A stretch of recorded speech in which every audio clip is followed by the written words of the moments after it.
I don't just talk about other people's stuff, I also make my own. Books in particular.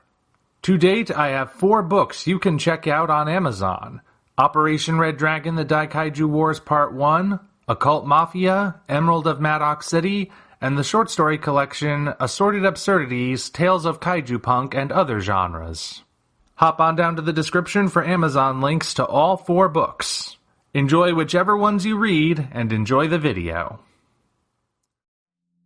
Hello, ladies and gentlemen. I am the Omni viewer, and here we stand at the cusp of a new year. That seems as good a time as any to talk about 2 animated movies that are far deeper than their wacky exteriors might suggest. You might even say they complement each other quite well, and the combined message they put forth seems appropriate for this particular day. Our subjects are the Tiny Toon Adventures movie How I Spent My Vacation and the Animaniacs movie Wackos Wish. Any reason for these 2 particular movies? Neither one of them has anything to do with the new year, you know. I know, Snazzy, but like I said, I think their combined message is appropriate for the new year. That being said, though, in order for this to make total sense, we're going to need to break this video into sections. So let's start with a brief overview.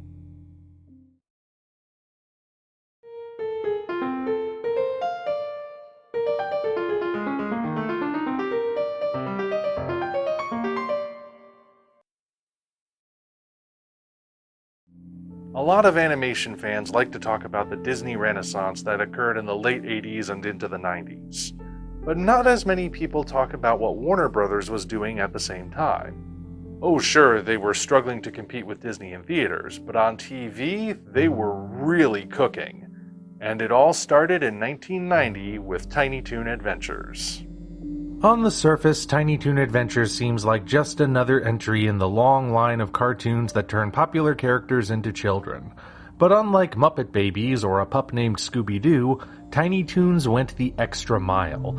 It had stellar animation that was never stiff and rarely recycled, it was underscored by a full orchestra, and the writing was razor sharp. Furthermore, the characters were more than just rehashes of the classic Looney Tunes. Sure, they all took cues from the greats, but the combination of their younger ages, their environments, and even their genders led to them developing in ways that are distinct from their predecessors. If the show has one major flaw, it was a desire to be hip and modern, by the standards of the 90s. Tiny Toons embraced many 90s-era trends that seemed cool at the time, but which have caused it to not age gracefully. Most episodes are still good, but some are undeniably dated. Yet even if Tiny Toons is now a cultural artifact, its significance to 90s animation should never be downplayed. Without Tiny Toons, we get no Batman animated series, nor do we get Animaniacs. Debuting in 1993, Animaniacs took everything that worked about Tiny Toons and perfected it.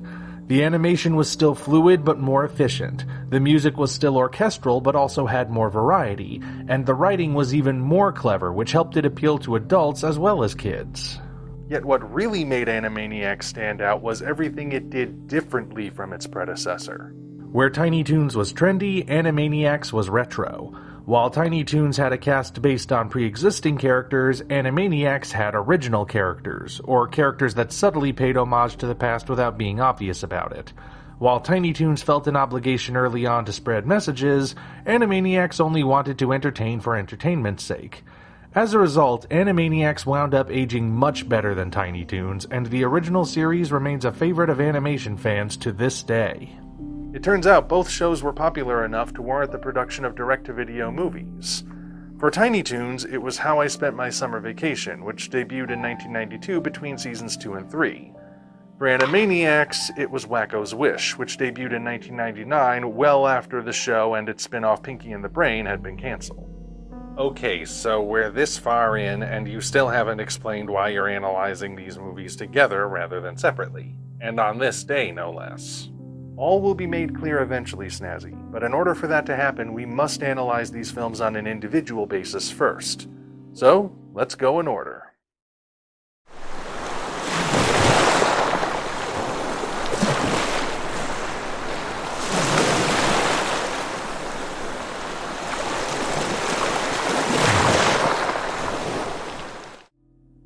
If I had to choose one word to describe the Tiny Toons movie, it would be sadistic.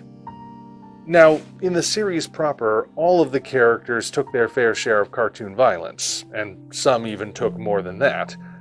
But that was nothing compared to what they go through in the movie.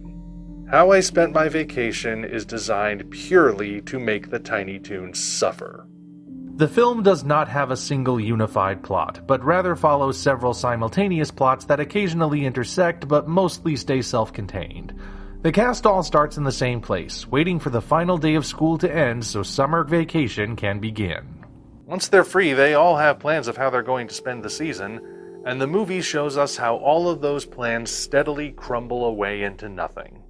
Things kick off with Plucky Duck learning that Hampton is going on a family road trip, which wouldn't matter much to the waterfowl, except their destination is Happy World Land, a theme park he's always wanted to go to. Seeing an opportunity, Plucky invites himself on the trip, but he's not prepared for how the pigs do things. What follows is a road trip from hell as Plucky must endure everything from the grossness of Uncle Stinky, to lame family traditions, to being denied water, to fielding the wrath of a chainsaw-wielding maniac they pick up as a hitchhiker. Enduring an abysmal cross-country car ride? That sure sounds familiar. Yeah, inspiration for that was clearly taken from the National Lampoon Vacation movies, but that's just one of the many parallel plots we follow. At the same time, Babs Bunny begins her vacation with intent to relax in the sun, but Buster drags her into a squirt gun duel where he clearly has the upper hand. The fight escalates until Acme Acres is flooded, and the two rabbits end up flowing downstream on an overturned table with Byron Bassett in tow. With no way to stop or turn around, they have no choice but to float down the river Mark Twain style. Along the way, they make occasional stops where they run afoul of various southern stereotypes, all of whom wish to have the rabbits for dinner. Buster mostly just goes with the flow, which leaves Babs to take the brunt of the danger, to say nothing of how she remains soaked to the bone for the whole trip. Their roles are only reversed once when Babs needs to save Buster from a family of polygamous plantation alligators, but it's only a brief reprieve from her suffering. While that's happening, the spotlight is also directed towards Fifi LaFew. This lovesick skunk, who oddly has avoided the controversy of her mentor despite following his lead, sets out to meet her celebrity skunk crush Johnny Pugh and at least get his autograph. After some failed attempts to break into his hotel, she eventually meets him on the beach. He promises her an autograph eventually, once he has a pen, but until then he enlists her to be his toady while he's in Acme Acres. We also get a brief segment focused on Elmira. You all knew this was coming. Elmira's segment follows her on a safari trip. Naturally, she breaks out of the car and terrorizes every animal she finds in the jungle. This segment is mercifully brief, and I won't spend more time on it than I need to. The last major plot worth noting is how Shirley the Loon gets forced into attending the movies with Foulmouth, a rooster who only had one other significant appearance besides this one. This plot has the least amount of substance to it, but it is cathartic for anyone who's ever wanted to throttle that one kid in the movie theater who just won't shut up.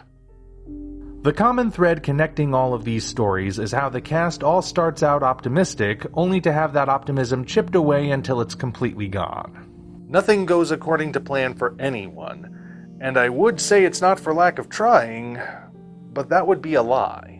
The other thing unifying the characters is a shared mindset that their situations, horrible as they are, will somehow correct themselves if they just wait. Plucky just has to endure the ride with Hampton's family, then he can enjoy the rides at Happy World Land. Fifi just needs to obey Johnny Pugh's orders and she'll get his autograph. Shirley just has to go on one date with Foulmouth, then he'll leave her alone. Buster and Babs just need to go where the river takes them and they'll end up someplace nice eventually. But that's not how life works, is it? Not at all. You might say this movie is about the Tiny Toons getting a very harsh reality check. Just thinking that things will work out for the best proves to be a terrible strategy for everyone involved, as their respective plot lines all reach frustrating conclusions. When Plucky and the pigs finally reach Happy World Land, they proceed to ride the monorail, then get right back in the car and head home. Don't want to overdo it the first visit, Plucky. This causes Plucky to become despondent for the return trip, and then his suffering is prolonged by having to endure a slideshow of that trip, after which he's happy just to go back home. This actually parallels Fifi's plot, but with a different outcome. Rather than crumble like Plucky, however, Fifi snaps, tells Johnny off for the narcissist he is, and kicks him out of the theater so he can suffer the worst punishment imaginable, becoming Elmira's pet. Shirley seems to get off easy at first, as her date gets cut short when Foulmouth gets his comeuppance for blabbing during the movie. But at the end, we learn that her philosophy of one date and he'll leave me alone didn't work. Yeah, he's still after her, and she's not happy about it. Then again, this was his last appearance anyway, so I guess long-term it worked out. As for the bunnies, they end their trip by having to flee all the enemies they made during the film, and then have to outrun the killer who hitched a ride with the pigs. One Indiana Jones-inspired minecart chase later, and they're hurtling towards certain death, only to end up back in Acme Acres by way of a literal plot hole. Ah, so plot holes do matter after all. Well, the writers had to wrap it up somehow, but then comes the real kick in the pants. Once they're back, it's the very first day of school, and there's no chance for them to go back and do anything over. Summer has ended, and it's back to the grind. As you can see, How I Spent My Vacation begins in a place of optimism, but ends in a place of pessimism. There's no tidy resolution or sudden reset that grants a happy ending. We're just left with the fact that mistakes and enemies were made, and now there's nothing to do but get back into the miserable routine of school. Heck, it even turns out that the psycho is still alive and after Plucky's head. I remember when I first saw this movie as a kid and being kinda shocked at how mean-spirited it was. Seeing it again as an adult, I'm less shocked, but it still feels like this movie needs an antidote of some sort. And 7 years later, that antidote would finally arrive.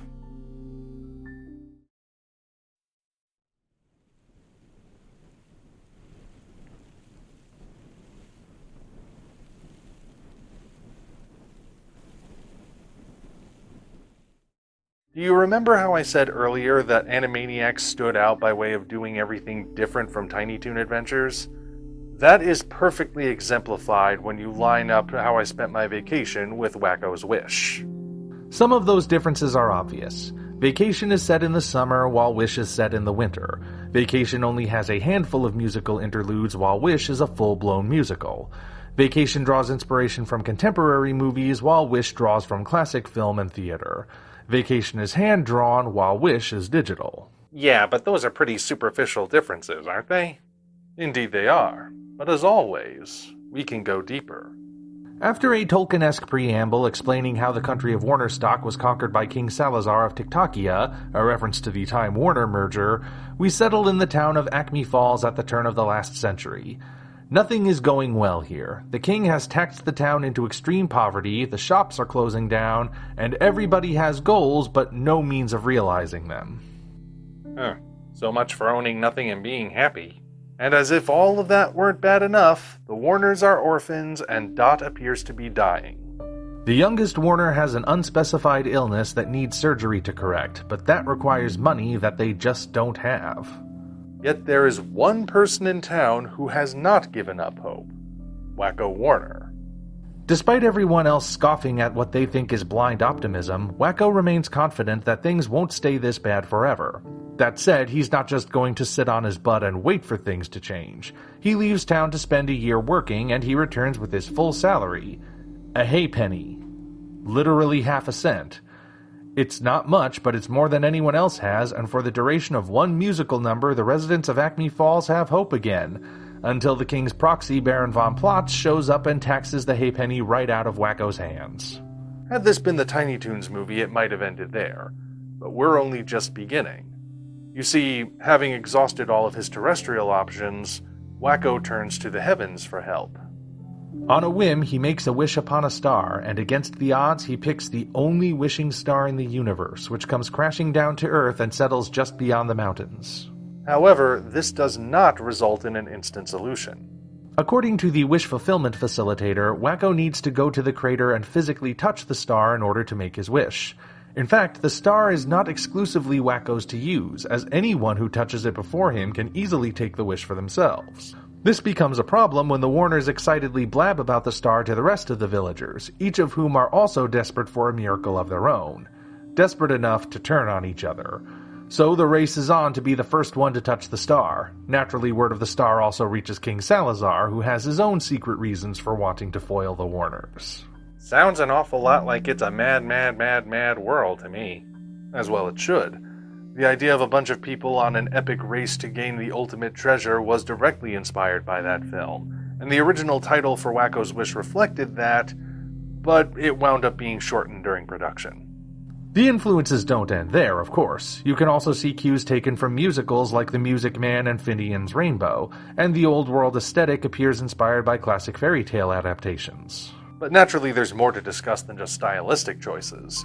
I'm sure you noticed another difference between this movie and the Tiny Toons movie right away. Remember how the Tiny Toons movie starts in an optimistic place and ends in a pessimistic place? Well, Wackos Wish begins in a pessimistic place. In fact, this movie's opening is about as pessimistic as it can be without being actively depressing. The characters still have goals, but they have never been further from reaching them, and the whole plot centers around how they respond when a chance to pull themselves out of the pit literally falls from the sky. Of course, they have no interest in working together. Desperation has turned them all into opportunists hell-bent on outrunning each other and laying exclusive claim to the star. That doesn't just sound pessimistic, it sounds downright cynical. And it would be, if not for the presence of Wacko. As mentioned, he's the only character who never gave up, and he's the only character who always believed that things could be fixed. Since nothing is happening on its own, he tries to make something happen. This makes him proactive, it's true, but it also puts him a step ahead of the Tiny Toons in their movie. Wacko already knows that the situation is not going to improve on its own, so he takes the initiative to make it improve. Of course, that fails as well, and when that happens, he looks to the sky and... Well, this is where we get into the realm of allegory.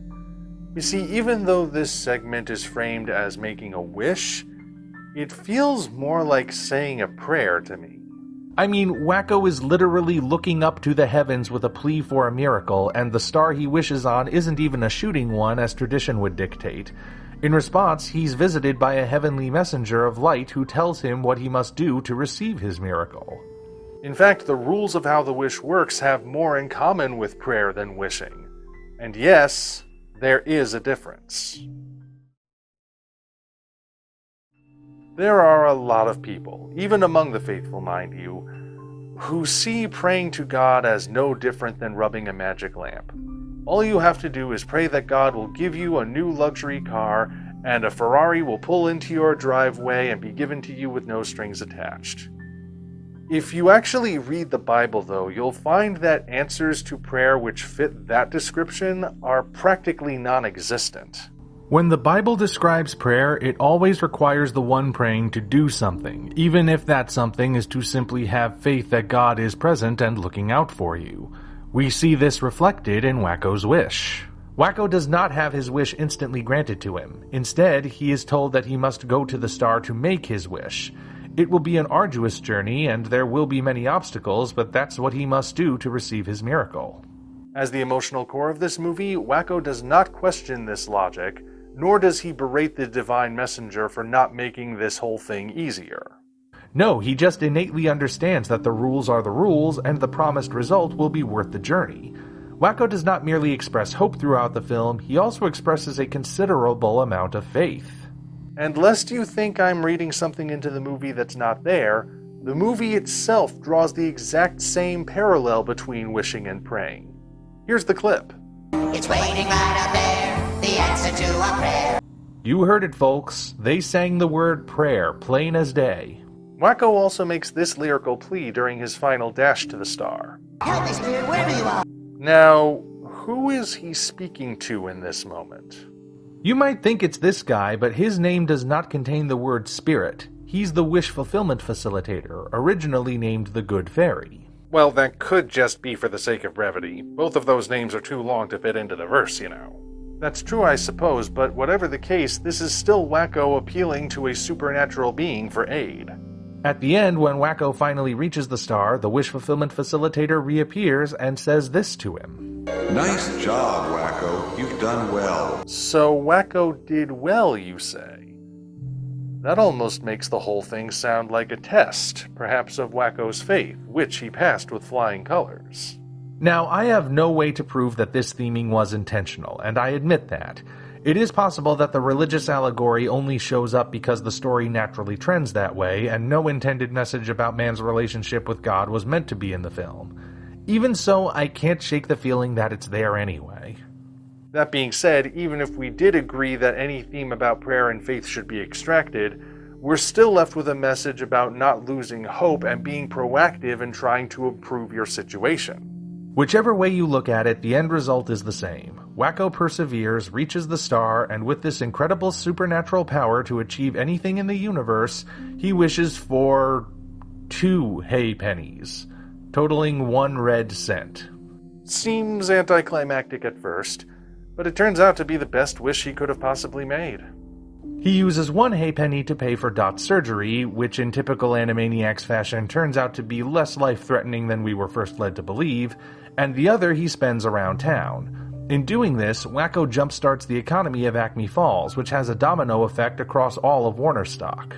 Speaking of which, this also results, whether directly or indirectly, in other characters realizing their goals as well, or at least getting close enough to realizing their goals. By the end, Rita and Runt have finally found their forever home with Dr. Scratch and Sniff, Buttons finally gets rewarded for protecting Mindy, the Warners discover that they were the rightful heirs to Warner stock's throne all along and overthrow Salazar, then they appoint Brain as the Prime Minister, who in turn appoints Pinky as the royal stable boy so he can be with Farfignugan. Even the infamous Wheel of Morality is able to impart an actually useful moral before the credits roll. By the end, everything has worked out for everyone. Except the mime. And this was all thanks to what Wacko wishes for, because he displays another virtue in this film: selflessness. With phenomenal cosmic powers at his gloved fingertips, he could have wished for something that would only benefit himself. That's precisely what everyone else intends, as they clearly sing towards the end of Act 2. Their reasons are understandable, sure, but that doesn't make them right. Wacko, however, takes a different approach. True, he wishes for money, which no one else in town has, but he has no intention of keeping it to himself. He immediately spends half of it on Dot, and the other circulates all over Acme Falls. His wish benefits everyone, allowing them to fulfill their goals, to the extent that they don't infringe on anyone else's goals, of course. So it is that the film begins in a place of pessimism and ends in a place of optimism, which is directly inverse to its predecessor. That means it's time for us to start connecting the dots.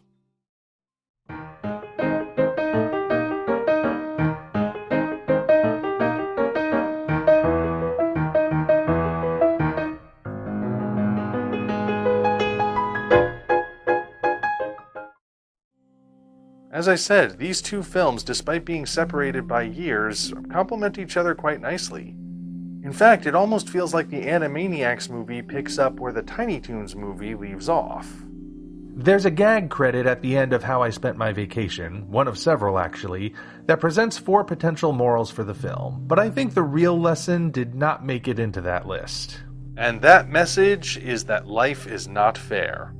It's a message that makes sense when you realize that the cast of characters is comprised entirely of kids. Canonically, I think they're supposed to be in their early teens. In that case, it makes even more sense, because that's around the time kids start learning the harshest lessons life has to offer. The movie clearly says that not everything is sunshine and roses. Sometimes your plans will fall through, your expectations will not be met, your idols will let you down, and not every new person you meet has your best interests in mind. If you make mistakes, you can't go back and redo them, so you'll just have to not repeat them as you go forward. Don't think that all you can do is drift through life and trust that everything will resolve itself around you, because that will only make things worse. The movie may have left me stunned as a kid, but looking back as an adult, I can appreciate how it gave me a heads up before these lessons caught me off guard in the real world. Those are harsh but ultimately necessary lessons for kids to learn. By the late 90s, though, any kids who would have watched that movie had grown up. And as if in anticipation of this, Wackos Wish came along to offer a more mature message. For this movie, the lesson is that sure, life can suck, but what are you going to do about it? Are you just going to wallow in your despair about how awful everything is?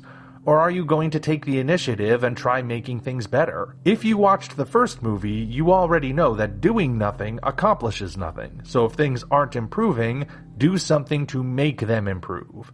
It won't be easy, and there might be a lot of obstacles and opponents in your way, but if you persevere and never lose hope or faith, you'll end up right where you need to be.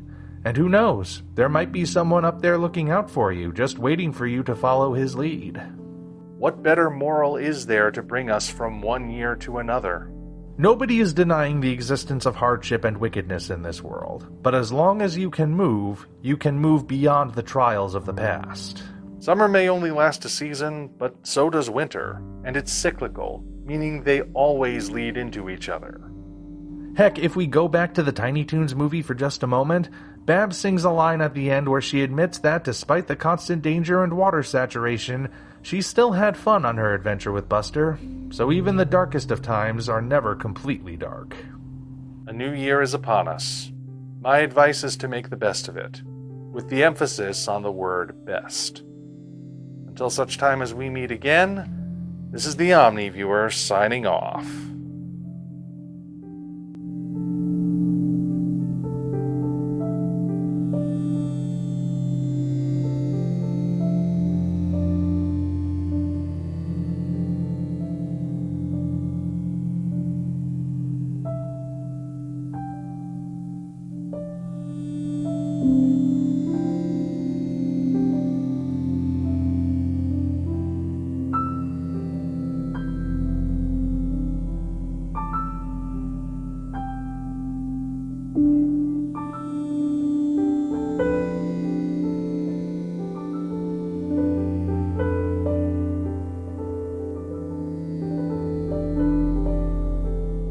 You know, stuff like this is the reason animation deserves more respect in the West. And it's also the reason why people like me make videos like this to try promoting that idea so it gets that respect. How about that, folks? A practical application of the moral. Well, you know what they say, practice what you preach. Congratulations, you reached the end. If you enjoyed this video, you might want to consider supporting us on Patreon. Of course, the other way to support us is to go to Amazon and check out our books, Operation Red Dragon, The Daikaiju Wars Part 1, The Occult Mafia, Emerald of Maddox City, and Assorted Absurdities, Tales of Kaiju Punk and Other Genres. Also check the description for links to DeviantArt and other platforms we operate. Thank you all for watching. We'll see you next time.